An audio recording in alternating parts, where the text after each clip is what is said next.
आज की कहानी है अज्ञात लेखक भाग 2। ये देखो मैडम को, यहाँ सब मस्ती कर रहे हैं और इनको पहाड़ियों में दिलचस्पी है। पहाड़ी नहीं है, ये जंगल है। अंदर क्या होगा? किसी का घर, कोई पुरानी हवेली, या और क्या हो सकता है? कहीं तू ही तो नहीं रहती ना इस जंगल में? अब इसका नाम भी बता दे। आज से इसका नाम पालन खेत, मेरा घर, आहार। कालिंदी बचपन से ही रहस्यमय शक्तियों में मानती थी। जहाँ उसकी उम्र के लोग मॉल घुमा करते, उसे जंगल सन्नाटा अपनी ओर खींचता था। वो अपने सपनों को हकीकत से जोड़ने की कोशिश किया करती और अपने अनुभव को एक डायरी में लिखा करती थी, जिसके कारण उसके बेंचमेट उसका बहुत मजाक उड़ाया करते थे। फिर से कुछ लिखने बैठ गई तू? कितनी बोरिंग है रे तू। उफ। बस रुकती है और सभी नीचे उतरते हैं। वाटरफॉल के पास का नज़ारा बहुत ही खूबसूरत होता है। सब अपनी अपनी फोटोज लेने में लग जाते हैं, पर कालिंदी वाटरफॉल के नदी के बहाव को देखती रहती है। नीचे उतरना है क्या? उतर जा। सुष्मिता की बात पर कालिंदी चिढ़ जाती है और नदी के बहाव के साथ चलती हुई उसी जंगल में पहुंचती है जिसको उसने पालन खेत नाम दिया था। अंदर एक बहुत खूबसूरत सी हवेली होती है। वो अंदर क्या देखती है? एक औरत काले कपड़े में बैठी एक कुंड में आहुति दे रही है। ओम फट स्वाहा, ओम फट स्वाहा। वो औरत हवा में हाथ घुमाती है और उसके हाथ में अपने आप कुंड में डालने की आहुति आ जाती है। कालिंदी इसके पहले कि कुछ सोच पाती, उसका फोन बज जाता है। अगले दिन कॉलेज कैंटीन में जब सब लंच कर रहे होते हैं, कालिंदी गेट से अंदर आती है। यहाँ क्या कर रही है तू? अरे अरे तेरी डायरी कहाँ गई बहन जी? आज बड़ी सोशल बन रही हो कालिंदी, क्या बात है? सुष्मिता के सभी दोस्त कालिंदी को परेशान करने लग जाते हैं। कालिंदी रोती हुई कॉलेज के टेरेस पर जाती है। अब बहुत हुआ, इन लोगों की हेकड़ी ना उतारी मैंने तो मेरा नाम कालिंदी नहीं। कालिंदी बस पकड़कर पालन खेत निकल जाती है और उसी औरत के पास जाकर कहती है, मुझे मदद चाहिए आपकी। ये सब मुझे बहुत नीचा दिखाते हैं। अब तो यहाँ से या मैं मरकर जाऊंगी या बदला लेकर। वो जो कहते हैं उन्हें कहने दो। सामने देखो तुम्हारी डायरी और पेन। कल तुम इन्हें यहीं भूल गई थी ना? जाओ खोलो उसे। कालिंदी डायरी खोलती है। इसमें तो कुछ भी नहीं है, खाली है ये। पेन को उठाओ और कुछ लिखो। तुम जो चाहोगी वो मिल जाएगा तुम्हें। अब तो खुश हो ना तुम? कालिंदी पेन उठाकर किताब में लिखने लगती है। वहाँ बहुत सारी किताबें आ जाती हैं।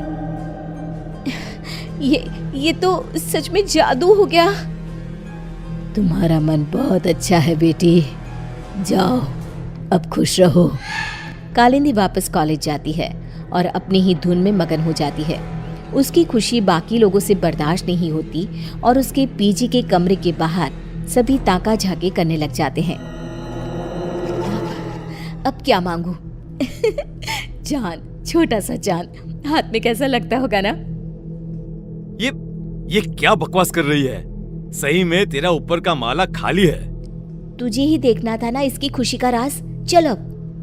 दोनों आगे बढ़ ही रहे होते हैं कि खिड़की से एक रोशनी आती है। दोनों देखते हैं कि कालिंदी के हाथ में सच में चांद है। ये मेरी आंखों का धोखा है। धोखा है, ऐसा कैसे हो सकता है? नहीं। ये भ्रम नहीं है, ये सच्चाई है। पर इसे ये कहां से मिला? सोच, अगर हम इसे चुरा ले तो? और रोहन उस पेन को चुराने में जुट जाता है। वो सोचता है कि रात को कालिंदी के कमरे के बाहर आग लगा देगा ताकि वो भागेगी और रोहन पेन चुरा लेगा। रात को रोहन पेन के लालच में आग लगाने जाता है, पर आग बेकाबू हो जाती है और कालिंदी कमरे से बाहर ही नहीं आ पाती। बचाओ, बचाओ! कालिंदी मर जाती है। मंदाकिनी को कालिंदी की मौत का एहसास हो जाता है। मार डाला उन्होंने मेरी भोली बच्ची को, अब कोई नहीं बचेगा।